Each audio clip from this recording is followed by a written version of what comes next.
Price B to God. எங்களை அதிகமாய் நேசிக்கிற எங்களை அன்பின் பரம தகப்பனே, இந்த கிருபையான கர்த்தாவே, காலை விளைக்காய் மக்கள் நன்றி செலுத்துகிறோம். இந்த காலை வேளையிலும் உம்மை துதித்து பாடி ஆராதித்து இந்த நாளிலே நாங்கள் தியானிக்கும்படியாக கர்த்தர் எங்களுக்கு கொடுக்கிற வார்த்தைக்கு நேராக கடந்து போகவும், கர்த்தர் தாமே நீர் செய்த நன்மைகளை சாட்சியாக சொல்லி கர்த்தாவே உம்முடைய வசனத்தை மகிமைப்படுத்த கர்த்தர் உதவி செய்வீராக. இயேசுவின் நாமத்தில் ஜெபிக்கிறோம் எங்கள் ஜீவனுள்ள நல்ல பிதாவே. ஆமென், ஆமென், ஆமென். புதிய பாடல் பாடி பாடி இயேசு ராஜாவை கொண்டாடுவோம். புகழ்ந்து பாடல் பாடி பாடி இயேசு ராஜாவை கொண்டாடுவோம். புதிய பாடல் பாடி பாடி இயேசு ராஜாவை கொண்டாடுவோம். புகழ்ந்து பாடல் பாடி பாடி இயேசு ராஜாவை கொண்டாடுவோம். அதிசயமானவரே,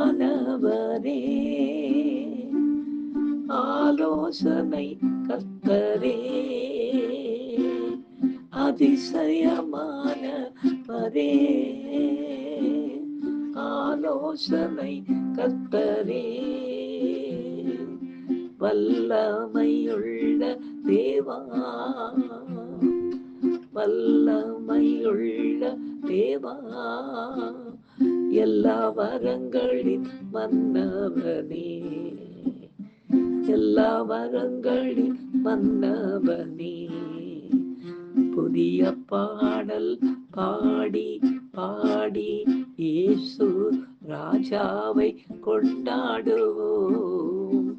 புகழ்ந்து பாடல் பாடி பாடி இயேசு ராஜாவை கொண்டாடுவோம்.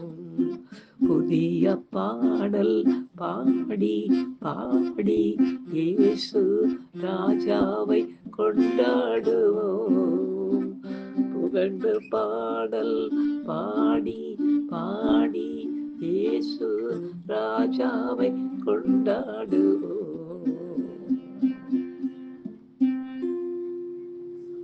எனக்கு அருமையானவர்களே, இந்த நாளிலே நாம் தியானிக்கும்படியாக கர்த்தர் நமக்கு கொடுக்கிற வார்த்தைக்கு நேராக நாம் கடந்து போவோம். அடுத்து வாசிக்கலாம். பிரியமானவர்களே, 1 யோவான் 5ஆம் அதிகாரம் 4ஆம் வசனத்தை வாசிக்க கேட்போம். தேவனால் பிறப்பதெல்லாம் உலகத்தை ஜெயிக்கும், விசுவாசமே உலகத்தை ஜெயிக்கிற ஜெயம் என்று எழுதப்பட்டிருக்கிறது. பிரியமானவர்களே, நமக்கென்று தேவனால் முன்குறிக்கப்பட்ட பெற்றோர்களுக்கு பிறந்த நாம் ரட்சிப்பை அறியாத நாட்களில் நாம் விரும்பி எதையெல்லாம் உருவாக்கினோமோ அதையெல்லாம் தெய்வம் என்று நாமாக சொல்லிக்கொண்டு அதற்கு பக்தி என்று ஒரு பெயர் வைத்து வாழ்ந்து வந்தோம். பின்பு கர்த்தரது கிருபையினால் முன்குறிக்கப்பட்ட ஜனமாய் அவர் நமக்குள் விசுவாசத்தை துவக்கியதால் இன்றைக்கு நீதிமான்களாக்கப்பட்ட அந்த விசுவாசத்தினால் சகலவற்றையும் ஜெயித்து வாழ கற்றுக்கொண்டோம். அப்படிதானே? நாம் நமக்குள் ஏற்படுத்தி கொண்ட பக்தியில் கர்த்தர் இல்லாததால் அது நம்பிக்கையை தராமல் போய்விட்டது, ஜெயத்தையும் தராமல் போய்விட்டது. ஆனால் இப்பொழுது விசுவாசத்தை அவர் துவக்கி இருப்பதால் எல்லா வேளைகளிலும் அவரே நம்மோடு கூட இருப்பதால் அவரே அந்த ஜெயத்தையும் அந்தந்த வேளைகளில் நமக்கு அளிக்கிறார். இந்த வசனத்தை விளக்கும்படி நடந்த சம்பவத்தை இந்த நாளிலே சாட்சியாக கேட்போமா? கர்த்ததாமே இந்த சாட்சியின் மூலமாய் மகிமைப்படுவாராக. எனக்கு அருமையானவர்களே, முந்தின தினத்திலே கொடுத்த அந்த சாட்சியினுடைய தொடர் சம்பவமாக இந்த சாட்சியை நான் கொடுக்கிறேன். கர்த்தருடைய பெரிதான கிருபையினாலே ரயில்வேல போய் ஊழியம் ஆரம்பித்து ஒவ்வொரு செவ்வாய்க்கிழமை அங்கே போய் கர்த்தருடைய வார்த்தையை நான் பகிர்ந்து கொண்ட போது அந்த வார்த்தையினால் சந்திக்கப்பட்டவர்கள் சிலர் உடனடியாக ஞானஸ்நானம் பெற்றார்கள். அப்படி ஞானஸ்நானம் பெற்றவர்களிலே அரக்கோணம் பகுதியை சேர்ந்த ஒரு சகோதரி அவங்க ஞானஸ்நானம் பெற்று கர்த்தருடைய பிள்ளையாய் மாறினார்கள். சில மாதங்களுக்குள்ளாக, அதாவது ஞானஸ்நானம் பெற்ற சில மாதங்களுக்குள்ளாக அவங்களுடைய கணவர் இறந்துட்டார். அவங்க விதவை ஆயிட்டாங்க. எனக்கு ரொம்ப வருத்தமே பண்ணடா இது, இவங்க ஆண்டு கூட வந்த நேரம் பார்த்து இப்படி ஆயிடுச்சு. நான் அதை குறித்து அவங்க கவலைப்படவே இல்லை. கர்த்தர் இருக்கிறார் நன்றி சொல்லிக்கொண்டே இருந்தாங்க. அவங்களுக்கு ஒரு ஆண் பிள்ளை, ஒரு 7-8 வயது ஆண் பிள்ளை ஒருவன் இருந்து கொண்டிருந்தான். அது எங்களுக்கு தெரியும். அவனுக்காக ஜெபித்துக் கொள்வார்கள். ஒரு நாள் திடீர்னு எனக்கு ஃபோன் பண்ணி, பாஸ்டர் நாளைக்கு நான் உங்களுடைய சர்ச்சுக்கு வருகிறேன், என் பிள்ளை வந்து ரொம்ப சிக்கா இருக்கிறாங்க அப்படின்னு சொன்னாங்க. ஐயோ, இப்போ தானே இவங்க கணவரை வேற இழந்தாங்க, இப்போ இவ்வளோ சீக்கிரத்துல மேலே பையன் வேற சிக்கா இருக்கலாமே, இவங்க ஏதாவது விசுவாசத்தை வடிவே போயிட போகிறாங்க அப்படின்ற ஒரு பயத்தோடு நான் காத்து கொண்டிருந்தேன். அவங்க மகன் அங்கேருந்து கூட்டிகிட்டு வந்தாங்க. கூட்டிட்டு வந்து என்ன சிஸ்டர் அப்படின்னு கேட்டேன். சிஸ்டர் தான் காண்பிச்சாங்க மெடிக்கல் சிஸ்டர்ஸ் எல்லாம். இது என்னன்னு கேட்டேன். இல்லை டிஸ்சார்ஜ் எழுதி வாங்கிட்டு வந்துட்டேன்னாங்க. என்ன சொல்லுங்கன்னா, அவங்க அவங்க மகன் தலை குறிஞ்ச மாதிரியே இருக்கான், நிம்மற மாட்டேன்றான். என்ன சிஸ்டர் பிள்ளைக்கு குழந்தைக்கு பிரச்சனை அப்படின்னு. அவனுக்கு பிரெயின் ப்ரீவர்னு சொல்லிட்டாங்க பாஸ்டர். அதனால் வந்து ஆனால் அந்த டாக்டர் சொல்கிறாரு, அவர் கொஞ்சம் இப்போ கிரிட்டிக்கலான ஸ்டேஜில் இருக்கிறான், காப்பாற்றுறது கஷ்டம்னு.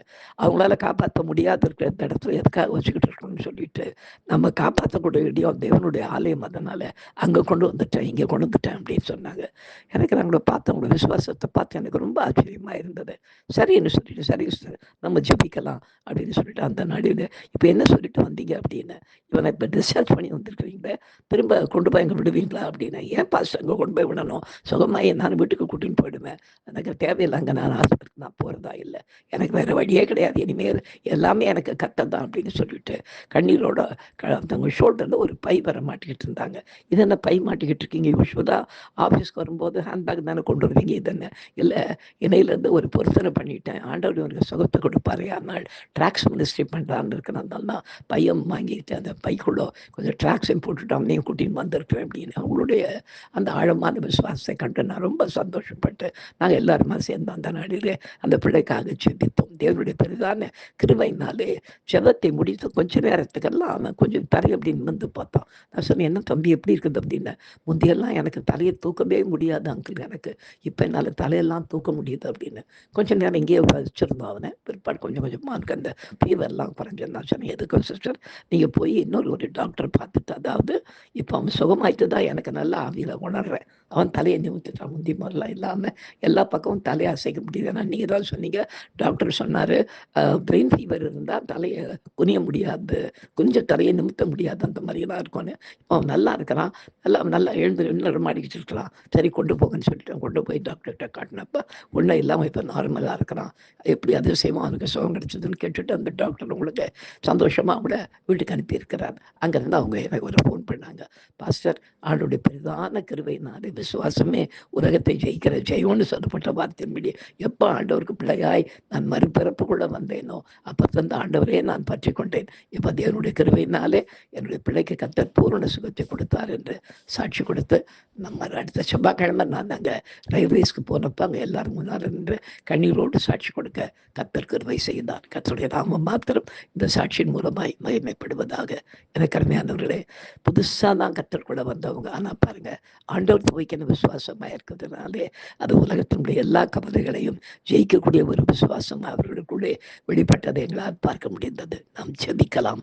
எங்களை அதிகமாய் நேசிக்கிற எங்கள் அன்பின் பரம தகப்பனே, இந்த கிருபையான விளைக்காய் உமக்கு நாங்கள் நன்றி செலுத்துகிறோம், மகிமைப்படுத்துகிறோம். ராஜா, நீர் ஒருவரே எங்களுக்கு நல்லவரும் வல்லவரும், எங்களுக்கு எல்லாவற்றும் எங்களுக்கு போதுமானவராக இருக்கிறதற்காய் உமக்கு நாங்கள் நன்றி செலுத்துகிறோம். தகப்பனே, விசுவாசமே உலகத்தை ஜெயிக்கிற ஜெயம் என்று சொல்லப்பட்ட வார்த்தையின்படி நாங்கள் தேவனால் பிறந்தவர்களாய் தேவனால் விசுவாசத்தை பெற்றுக்கொண்டவர்களாக இருக்கிறதுனாலே தொடர்ந்து ஜெயமாய் வாழ எங்களுக்கு உதவி செய்யும். இயேசுவின் நாமத்தில் ஜெபிக்கிறோம் எங்கள் ஜீவனோட நல்ல பிதாவே.